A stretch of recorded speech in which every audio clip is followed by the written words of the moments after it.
Good morning, everybody. It's Judith Bowtell, and welcome back to another episode of Aligned and Thriving.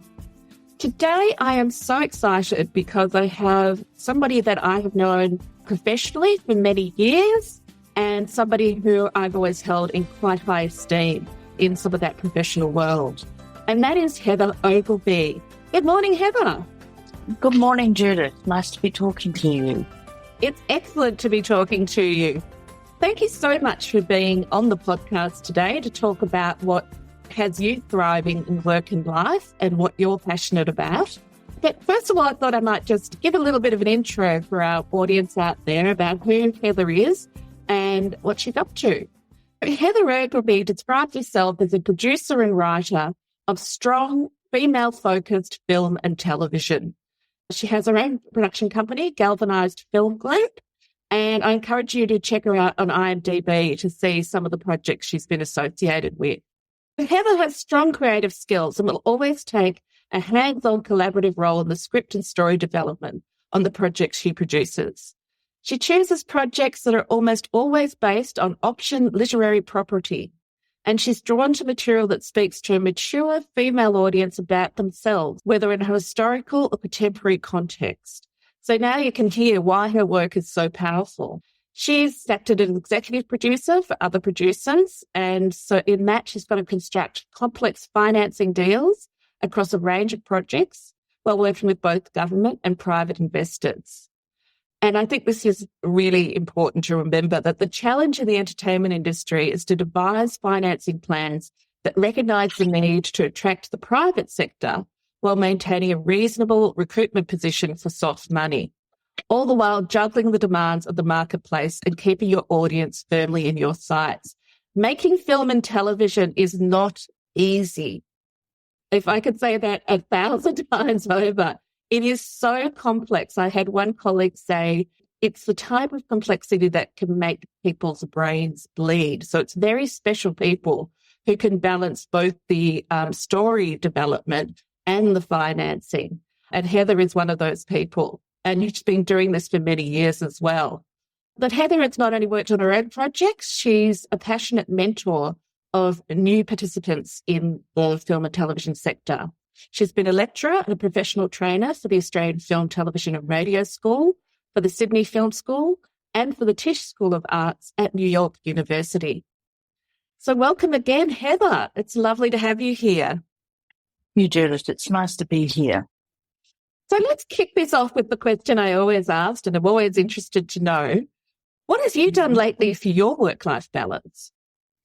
That's an easy question for me to answer. 7.5 months ago, my youngest daughter, who's in her 30s, after many failed attempts, had a beautiful baby boy. And he's just such a treasure. And she lives in very close by. So my life-work balance all exists around Miles and spending time with him, spending time with Erin. Last week, she texted me and said, do you have to work on Wednesday? I need to do this. Would you like to come? And we went off shopping, and I just kept thinking, I don't even care what's happening on my email world. They'll always be there. I get to spend time with a baby who smiles all the time. So, yeah, that's it. That's my life-work balance. Oh, Miles with the smiles. Oh, yeah, so beautiful. Yeah. And he's 7 months old now. Yeah, so really getting to that point where he's engaging and such a happy child, and it's just he's so wanted and loved. It's very special.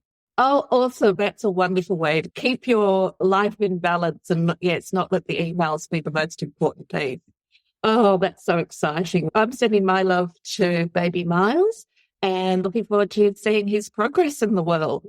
Thank you for sharing that with us. Yeah, and a lot of people say that I'm not a grandmother because I'm not a mother, so I never will be, but I am a great aunt and Grunty Jude. And I do think there's something about that when the next generation comes into your life and that ability to be involved in a baby's life or a child's life, but not have to be totally responsible for them.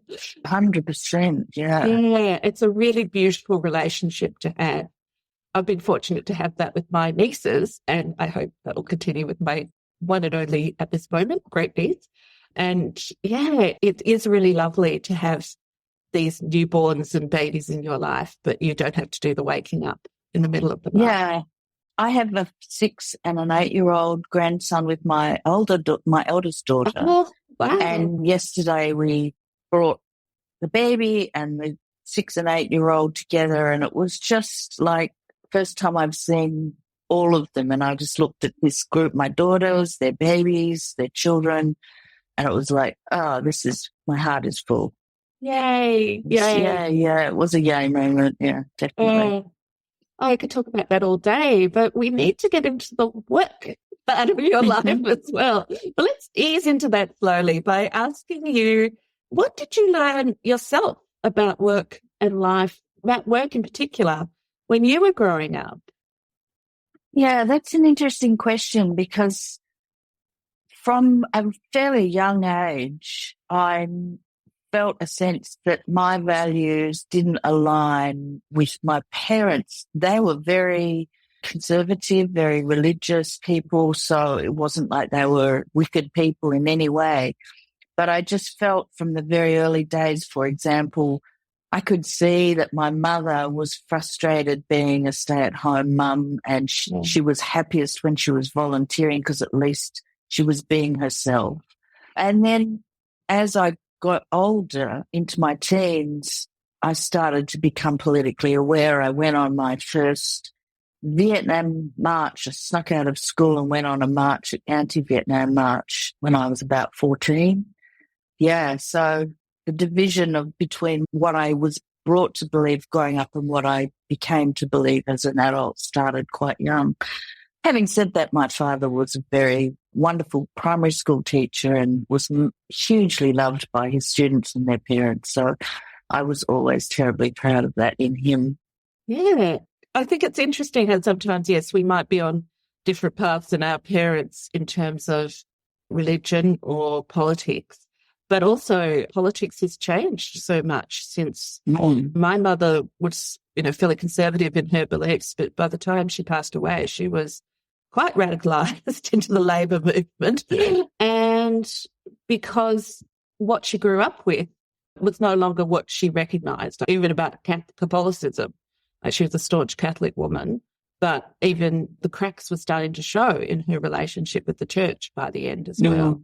Yeah. My dad, after my mother had died, when my dad hosted a special dinner for his gay niece and her wife, and I just felt like the tables had revolved around and my dad was sitting closer to where I was in the world. So that was lovely. Yeah, and to see his ability to accept something that had changed. And often it's through that personal connection, a niece or a cousin or somebody like that. Yeah, I won't go into my family stories around that, but then that's a whole other conversation we could have. Yeah, but let's move into, so as you said, you've been working in film and television production for some time. How did you get into this line of work? What were the steps towards that? Let's take a quick break. Don't miss a single episode, so subscribe to Aligned and Thriving now to unlock a world of inspiration and practical strategies.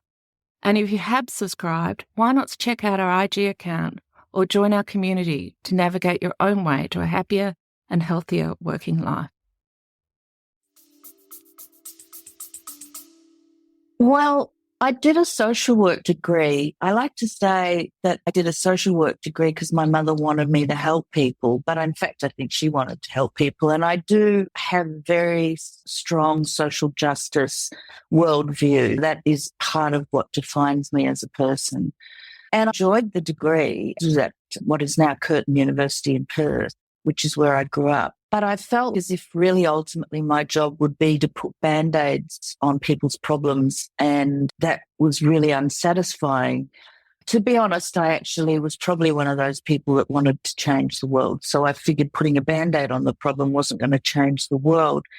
I was involved with a group of women in the school, the social work school, who set up what I believe may well be Australia's first women's refuge. And that has become a lifelong passion for me, supporting women and working towards helping women escape violence, which of course is the subject on everybody's lips at the moment and hopefully stays that way.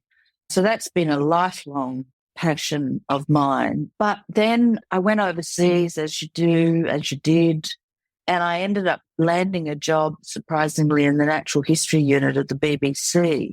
And although I am not a natural history person, I've made one documentary apart from what we did in there. I really enjoyed the storytelling. David Attenborough's working in his team, and he's a wonderful storyteller in a natural history environment. So I came back to Australia after a couple of years, and I talked my way into jobs in news and current affairs because I thought that's what I wanted to do, given that by this stage I was really quite politically passionate. But it wasn't what I wanted to do. I wanted to tell stories that went so much further than a 30-second news grab. Yeah. And I was working in the Channel 10 newsroom when Rupert Murdoch owned the channel, and he was quite often in the newsroom, surprisingly often, I think, looking back. This was in the 80s. And he would literally sometimes rewrite copy to suit his worldview. It was really quite disturbing for me. I had a great time. I worked for 2 years in Channel 10 on Good Morning Australia, and I learned so much.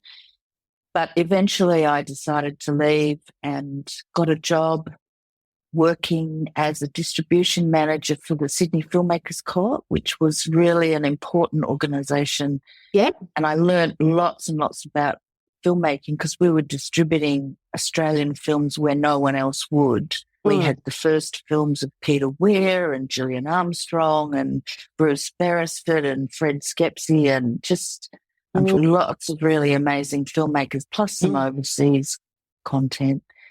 So I stayed there for a couple of years and then decided it was time for me to do my own thing. It's a long journey, nearly 40 years, and working on rock clips in the days when they were actually, you could make money off doing rock clips, and then moving into children's drama, and then that lone documentary about Wayne Gardner, and then into features and television series. Yeah. So along this path, you're working within teams in the newsroom, within the distribution company.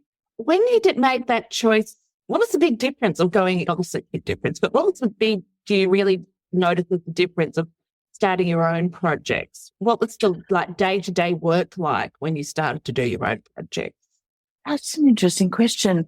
I can't quite remember there being a dramatic shift in the way that I worked, because looking back, I think I'd always been somebody who had lots of ideas and lots of driven passion to tell stories in ways that I thought was meaningful. So I feel as if I throw myself back to that time, I feel as if I stepped pretty naturally into filmmaking, and it was never going to be anything but producing for me in those days, albeit that I was, from very early on, I did as much learning as I could about script development and understanding what makes a good script. And I took as many courses as I could in that, not because at that stage I thought I wanted to write, but because I wanted to be really productive in that script, because I knew that the script was just the core, the absolute basis for a really strong project. Yeah, yeah. How did you select your projects? What criteria did you use when you were starting out? Mostly stories that actually spoke to me in some way at what point I was in my life. So I did a children's television series based on a series of books my two daughters were just madly in love with, and I would read with them. And it was like, wow, I can see it. That has always been my core criteria, which is I have to be able to see it unfolding in front of me. And to be at the point I am now, I don't want to jump ahead of what questions you might want to ask, but where I'm actually about to direct my first feature film, having written and produced for so many years, it's because I can see what I have to do and how to bring the story to the screen. Yeah, it's been a core part of it. Even like when I was reading books, if I couldn't see it, even if I loved the book, but I couldn't really see it, it didn't interest me. And there's books that I've optioned that never got done because of a variety of reasons, but they live in a little part of my heart that's projects I'm passionate about that I'm sad will never hit the screen. Yeah. Because filmmaking, as we said, is complex. So you have a great story, and you, as in your bio, you said that now you are driven to literary stories about from the perspective, at least, of a mature woman that speaks to something about women's lives. And then, of course, financing all of that as well as a producer. How do you think what you learned as a child or what you learned growing up on those sets, learning about great storytelling, how do you think that translates into leading this process of putting the package together, getting the project off the ground? What have you had to learn as a leader to do that? Oh, a lot. I went into producing believing that I would be a strong creative producer and testing myself to make sure that I had the tools that I needed to actually deliver on that expectation of myself that I had. And I had to learn how the financing of a project worked because it's my job. That's part of my job. And as you said, there's so many facets of a producer's job. And one of them is to be creative, and one is to be a leader, and one is to be a financier, and one is to be a mother hen on the set, and so on and so forth. But I think I decided that I really wanted to figure out how the private side of financing could work, because the government funding was something that I embraced early and successfully and became really quite comfortable with. Although it's never enjoyable, the process of submitting an application. I'm just doing one at the moment, and there's more than 80 documents that I have to attach to this application. Good Lord. And they all have to be formatted just right, and they all have... It's a nightmare. Anyway, it's okay. But what I really wanted to know was, how do you turn investment in film or television from a private investor's point of view into a viable investment opportunity, because it's got such a bad reputation. Dreadful. We don't return money to private investors, and why would they give you the money? I couldn't understand that. So I did a deep dive in over a year of talking to venture capitalists, hedge funds, private investors, wealthy people of all sorts of walks of life. I just wanted, and I asked them two things. Probably asked them a lot more, but two key things. Firstly, what level of return do you need to see to make the prospect of investing viable and interesting to you? And then what level of investment do you expect in return for that as an outcome, as a recoupment outcome? And the answers were really very challenging. The answers to the first question was around 90% return. In order for me to be able to demonstrate a 90% return on a private investment was unheard of. And then the second part of it was about 110 to 120% return. I then sat down with lawyers and accountants and looked at laws around copyright and looked at Australian laws around in private equity funds, and went back to some of those hedge fund people, and ultimately we nailed it. And I had the most incredible support from a few people in the private sector. And I won't go into how I nailed it, because that's part of my intellectual property. Absolutely. Now, I'm going to give you secrets away. No, they're not secrets. I do share them with other filmmakers. Yeah. It's boring anyway. But it was really gratifying, and it's made a difference. It's definitely made a difference to my capacity. The other thing that I did is I also went overseas, and I worked a couple of years in conjunction with another Australian writer, with Sheridan Jobbins. We worked in Los Angeles with the Disney Channel for a couple of years, and I've worked for Warner Brothers, and I worked in Ireland but with doing a telemovie with CBS, wonderful book by Colm Toyban. And I worked with Paramount. So I've had a bigger field of experience to draw on than maybe a lot of people. Yeah. I don't know, maybe not a lot of people, but personally, I've really made sure my network was global, not just Australian. Yeah, a lot of really interesting things in there, if I could just reflect. Because I talk with my career development clients about finding your comfort zone or finding the place of work where you're comfortable and you're confident and happy in terms of work. But it's not confident and happy in terms of being on holiday at the beach or whatever, but it's confident and happy in terms of work. And I think it's interesting how you found even the very complex job of applying to government funding that started, if I'm getting it right, that's where you started and felt confident there. And then you really pushed at the edges of your comfort zone to extend into understanding private finance and then mastering the international, the commercial production world as well. So what really supported you to do all that learning and development? What was your motivation around that? Just wanted to be really good at it.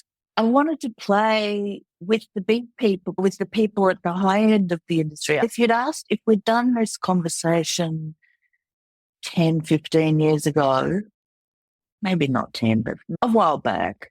Yeah. And you'd said, what is your ultimate aspiration? I would have said, I want to run a studio.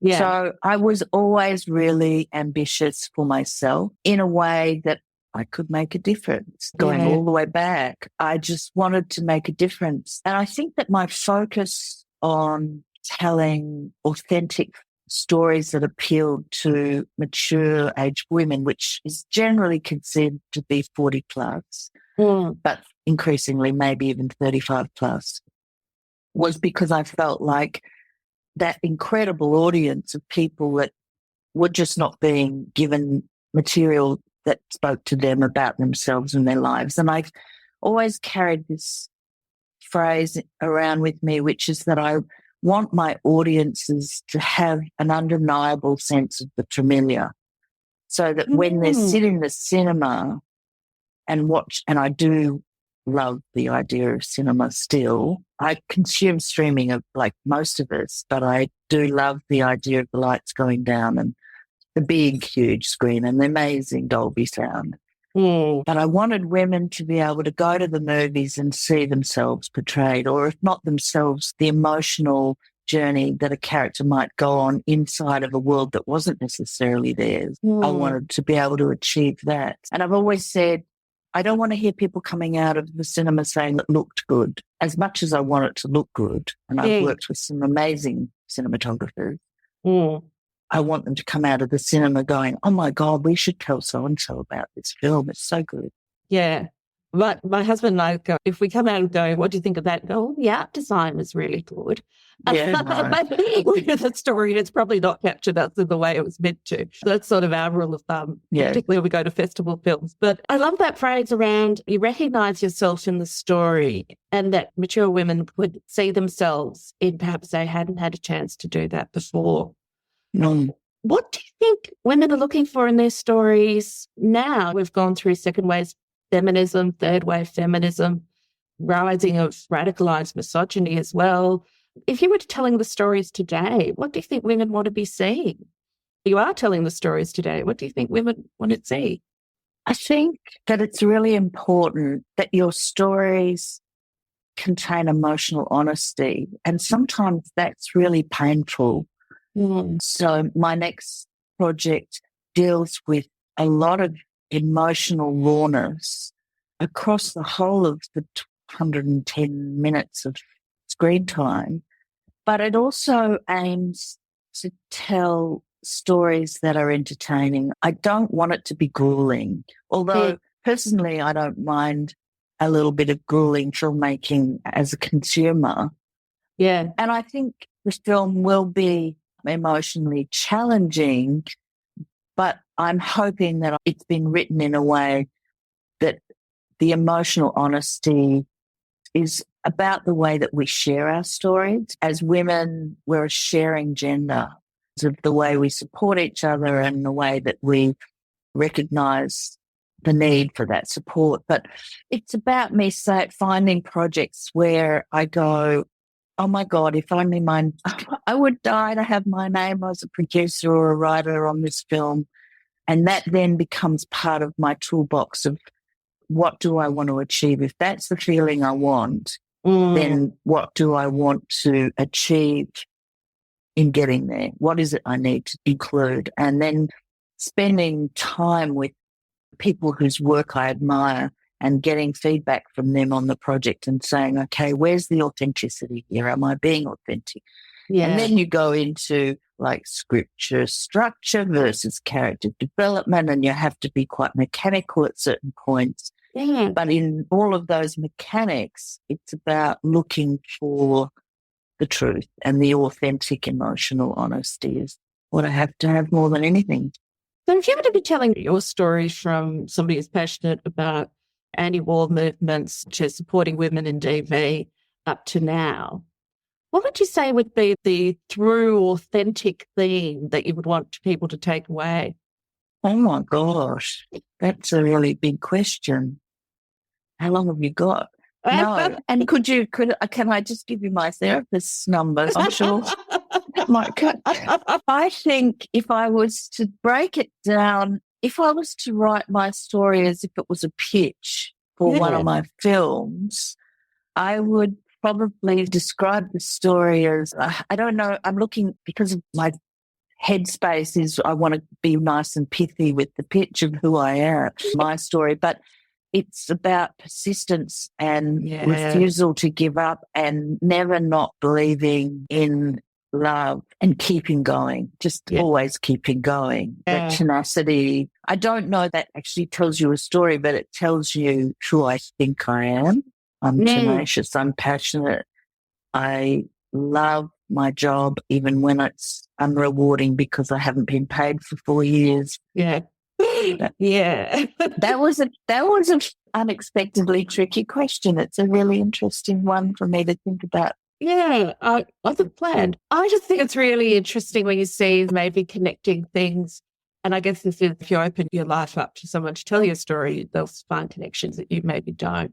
But I do think that the causes you support, we were talking before we turned the mics on about Heather's passions for mentoring and supporting younger filmmakers, but also that ongoing passion in the field of domestic violence, which is current at the moment, but it won't be in a few months because other things will take over the media landscape and the problems remain. We know that as feminists or anyone who's been around these kind of issues, homelessness, women's homelessness, women's exposure to gendered violence, these situations don't solve quickly. Getting a film up, as he said, 4 years to get a film up. So persistence and resilience, but not in a way that's about defensiveness. It's really about, as you say, an expression of love, an expression of passion, expression of creation.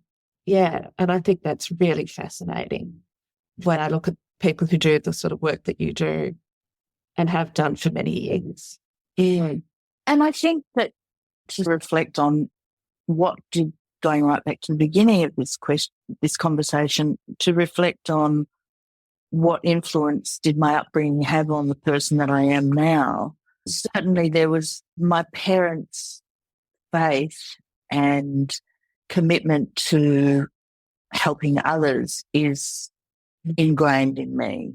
We just did it in different ways, but it's definitely what I was brought up to be, a person who cared about what was going on for other people. And I don't know about you, but I have been finding myself just in tears lately about what's happening around the domestic and family violence, because I feel grief. I feel physical pain and grief that I'm still part of trying to make this better.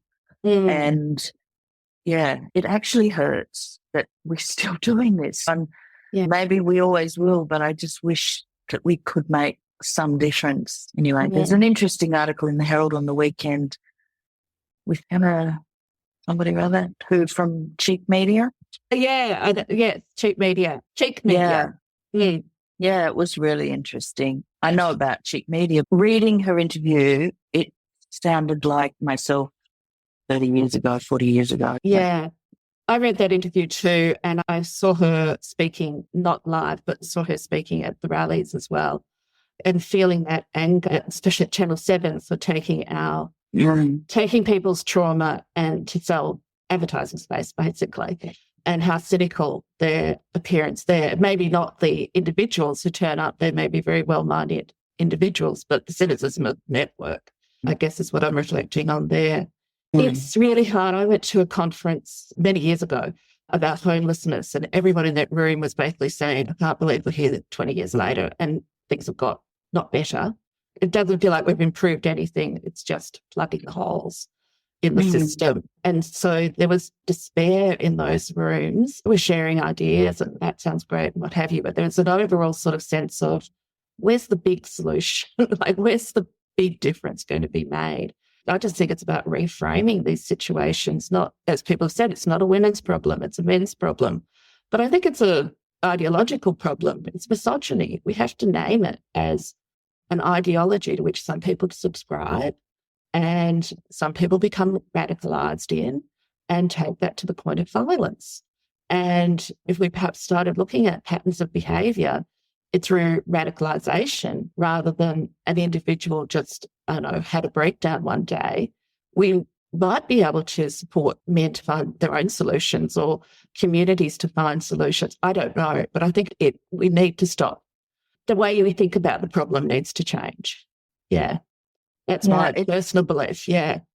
I agree with you. And although, in a way, one of the problems with this problem, it feels like an understatement, is that so many parts to the whole story. Yeah. And to some extent, you need to deal with each part as needing its own resources and support. Yeah. And I put up a motion. You can choose to include this or not. Mm-hmm. I put up a motion recently at my local branch, the Labor Party, of which I'm a member, and I was doing some research. It was about the acute shortage of safe places, refuges for women on the lower North Shore, which is where I live. And I was doing some research by talking to women who are active on the ground in the space, working women. And I discovered that there was, in fact, another part of this piece of the pie of this problem, which was that there are only 20 caseworkers in New South Wales trained to deal with traumatised children. And I think part of the trauma for children, so many refugees have no access to specialised caseworkers. And for all the right reasons, quite a few of them are in the country and rural and regional areas. One of the things that we need to look at in terms of what can we do to change men is that young children and particularly boys come out of that situation and their trauma is not only from having either been victims of violence or witnessing it, but also from losing a father, most often, who may be just awful, but he's still the father. And so for children to come into these places disorientated, distressed and completely traumatised by what they've witnessed, and not have someone work with them, what do we expect is going to happen? It feels, yes, okay, they're going to take that trauma into their adult lives and who knows. So that's what I'm now personally working to encourage. We've got a Labor government, so it's a good time for me to be putting my personal life efforts into. And it is a way part of my life-work balance. Yeah, absolutely. This is something I'd like to explore more about, how people who are really involved with their community or involved in politics or involved with a religious practice, how that can also be ways that we do balance our life, our work and life. Thank you for sharing that. I do know that Chris Minns, who is the Premier of New South Wales, announced a package this weekend. Yes, he did. Did that include more money for kids support? Yes, it did. Excellent work. Woo-hoo. Yes. I don't take personal credit, but I feel like the motion went through the branch and then up to head office, state head office, and then it went to Jodie Harrison, Kate Washington and Chris Minns. And there's some money there now. So I hope we just need to make sure there's people who can do the job. And that's Yes. the other side of the problem. Yes. Oh, yes. But that's a great win, as you say. Was I personally responsible? No. No, but that's communal. Anyone who's worked in social change or social justice, it's a communal of many voices saying the same thing. So don't stop using your voice, because it's when there's agreement, things can change. Anyway, before I get into my policy training workshop, which I don't need to do right here, I'm going to say thank you so much to Heather for sharing such wisdom with us today from her working life and experiences and her passions and what creates meaning for her. Just one thing, what's next for you?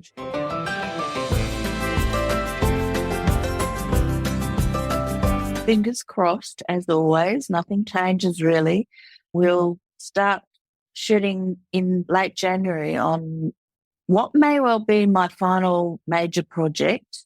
I don't intend to leave the industry completely, and I'm working on another low budget feature, which again is female focused and quite based on an article I cut out of a newspaper, literally cut out of a newspaper when there was no online about 20 years ago, and then found it when I moved a year ago. So yeah, that's directing. Directing is next. Oh my God.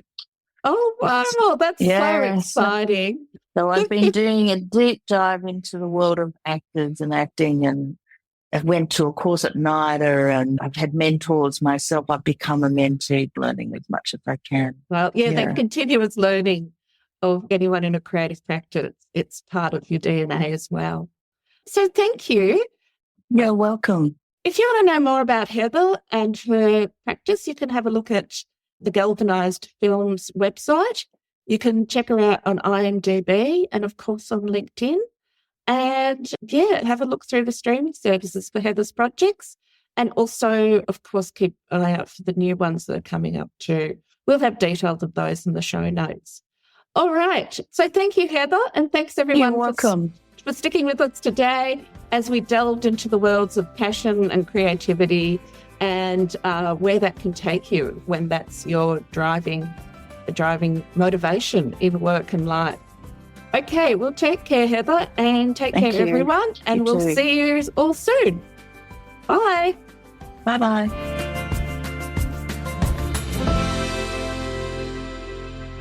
Don't miss a single episode, so subscribe to Aligned and Thriving now to unlock a world of inspiration and practical strategies.